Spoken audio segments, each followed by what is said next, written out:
يوم الاجازه منطقه جبليه، مناظر خلابه كده، عمان كده، امارات. بص مدلعك على النعمه، مدلعك. اغرب حدود في العالم. طب وبعدين امال جاينا ليه يعني من الاخر يا عم أحمد؟ يا ابني اغرب حدود في العالم، اغرب حدود انت واقف في منطقه ناس كتير جدا بتتمنى ان هي تبقى فيها.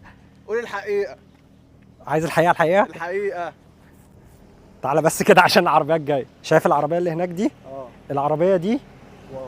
متعلقه نمر الشارقه، يعني الامارات. رايحه فين؟ راح عمان. الله يفتح عليك، زي ما احنا عملنا ايه؟ جينا من عمان. جايين عمان. ليه بقى؟ قول الحقيقه. الصراحة شاشة البترول هنا فيها شوية بنزين لوز العنب، وأرخص كتير جدا جدا جدا من الإمارات. هنا اللتر ب2 وشوية، هنا اللتر ب3 وشوية. فرق الدرهم ده يابا. الصراحة أنا جاي أفول العربية دي، يعني فرصة ده كله جات فوق العربيه يا ابني، فرصة ما تتفوتش. تعالى تعالى يلا. تعالى. احنا دلوقتي يا جماعة تقريبا دخلنا عمان، دخلنا